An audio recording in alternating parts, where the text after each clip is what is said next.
Okay, it's part 2. So the Declaration of Rights of Man and of Citizen is written by Marquis de Lafayette, very much influenced by Enlightenment ideas in the U.S. Declaration of Independence. Men are born equal and remain free and equal in these rights. Sound familiar? Who talked about those ideas of natural rights? That would be John Locke.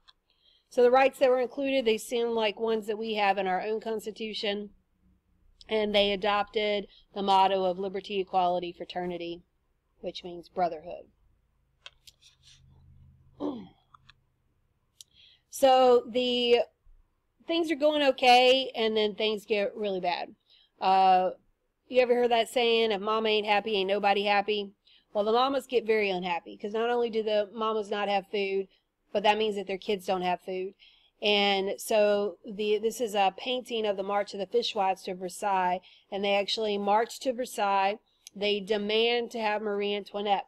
Marie Antoinette has this famous quote that is, let them eat cake. Like, people were just talking about being hungry, and she's like, oh, just let them eat cake. Well, Marie Antoinette did not actually say that, but the implication that cake would sustain you, and that people would be wealthy enough to have cake, because if you don't have bread, I assure you, you don't have cake. And so Marie Antoinette was they didn't like her. So they demand to see her. They march. These ladies have have pitchforks, and they are not happy. They actually try to find Marie Antoinette. They do not find her. She is hidden. They do find the cook. They cut her head off and put it on a pike, on a stick, and they parade it around. Basically, Lafayette shows up, manages to like calm the women down and get the king and queen into a carriage and take them away and put them in prison, basically to save their lives. So the royals are arrested. They then discuss with the Austrian Habsburgs, because remember that Marie Antoinette is related to Maria Theresa, and they decide to try to escape. They dress up as lower class citizens. It's suggested that they split up, but they refuse to. And so they travel together, and this is actually going to be a big downfall. They realize that they're gone, they find them, and the people in France are even more mad than they were before. There's a great book in our library. It's called Revolution, and it's the story of a young girl who actually works for Marie Antoinette's family. If you like to read, it's a great book, and if you're interested in this topic. So there's yet again a new constitution. This is something that happens in France. They keep writing new constitutions, and Louis signs it because he doesn't have a choice. He doesn't want to end up like, who got his head cut off in the English Civil War? Yeah, he doesn't want to end up like Charles I. But we still have the same problems. We still have no food, and people are not happy. The government is in debt, major poverty, and then there's a split. Like, how do we do things? Do we actually get rid of the king and set up a democracy? Do we keep the king but do some changes?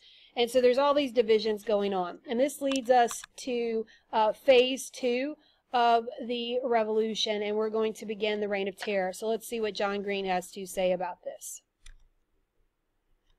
Good morning, Hank. It's Wednesday. We now return to the French Revolution, where, at the end of 1789, King Louis XVI and his wife, Marie Antoinette, find themselves under house arrest in Paris, while the French National Assembly is trying to write a constitution. We shall skip the year 1790 entirely, except to note that 1, the National Assembly was not making anyone less hungry, and 2, the financial crisis continued, and also 3, a lot of nobles were starting to take their money and leave France, because being a noble in France, which had once been among the very best jobs in the entire world, was suddenly becoming sort of dangerous and unprofitable. These nobles were called the émigrés, only I'm pronouncing it wrong because I'm American and we pronounce everything in American. By the middle of 1791, Louis and Marie Antoinette were starting to think, you know, that émigré life sounds pretty awesome, but they couldn't leave France because they still fancied themselves the king and queen of it. So this general named Bouillé comes along and says, listen, come live at my estate in the French countryside.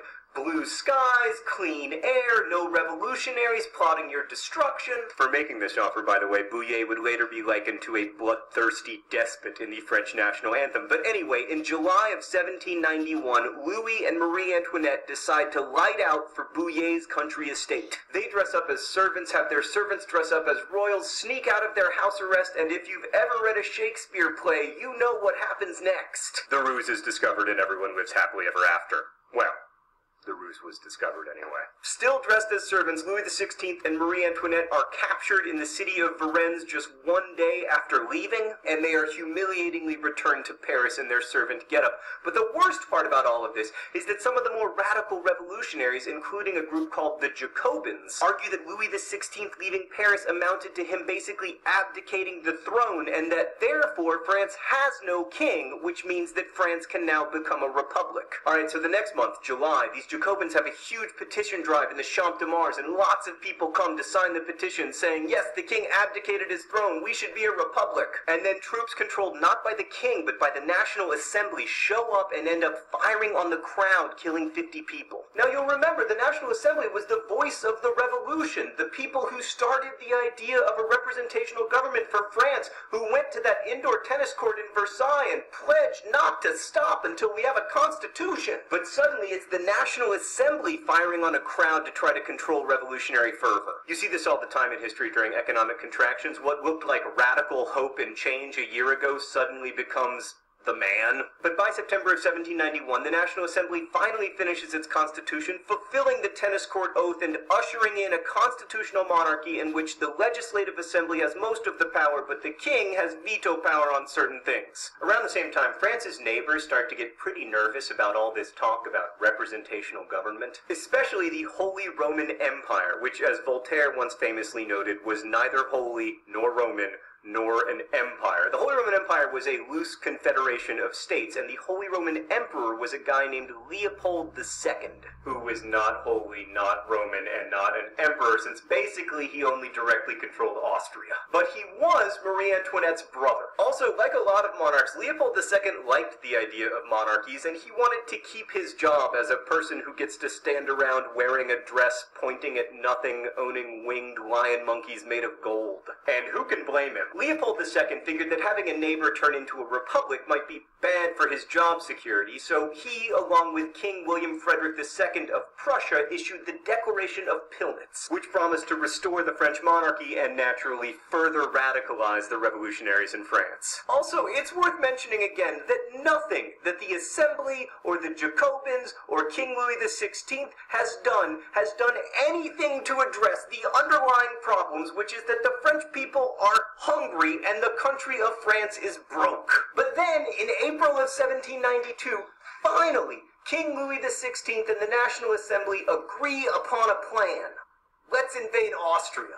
The idea was to plunder Austria's wealth and also shore up the food supply by stealing delicious Austrian cuisine. Also, the revolutionaries thought that they might be able to, topple all of the European monarchies and spread revolution through the world, which made Prussia a little nervous, so they immediately joined Austria in a war against France. So by August of 1792, France is still poor, people are still hungry, but now they're fighting two wars. And it is then that a group of radical revolutionaries led by the Jacobins arrange for a parliamentary session to which they cleverly do not invite the vast majority of Parliament and declare France to be a republic, thereby invalidating France's year-old constitution. And then things get pretty bad pretty fast. Allow me to introduce you to my friend the guillotine. During the monarchy, commoners and nobles had been put to death using different methods, but of course that's not going to work in an age of enlightenment. The thinking went that capital punishment should be egalitarian and rationalist. So everyone should have the same death, and it should be humane. Because of course rationally, we don't want to hurt condemned criminals. We just want to kill them, which is precisely what happened to King Louis XVI in January of 1793, thereby making it very difficult for Austria and Prussia to fulfill their promise of returning him to the throne. Within a month of decapitating their king, France was at war not only with Prussia and Austria, but also with Spain, Great Britain, the Netherlands, and Portugal. In short, things seem pretty bad, but don't worry. They're about to get much worse. Hank, I'm going to stop there for today so Marie Antoinette can live until tomorrow afternoon. My last French Revolution video will be uploaded tomorrow. So, as John mentioned, things get bad. So Austria and Prussia are fearing that the revolution will be coming, and ultimately they decide to fight France. And this just enrages the French people even more. They take the royal family prisoner, and the idea, there's lots more rumors again that the king has supporters in Paris. They're going to break him out. And so they meet and create yet again a new government. We're at number 3 now in such a small time period, 3 years. We're averaging 1 a year. They decide to get rid of the monarchy totally, and they declare that France is a republic. And this is a huge thing. All adult males are given the right to vote. This is a big deal.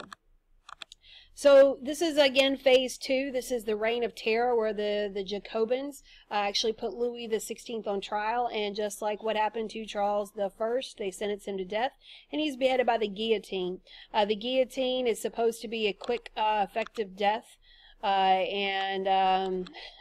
well, everybody is kind of freaked out by France now, and so all these other countries now join Prussia and Austria to fight the French. And that takes us to part 3.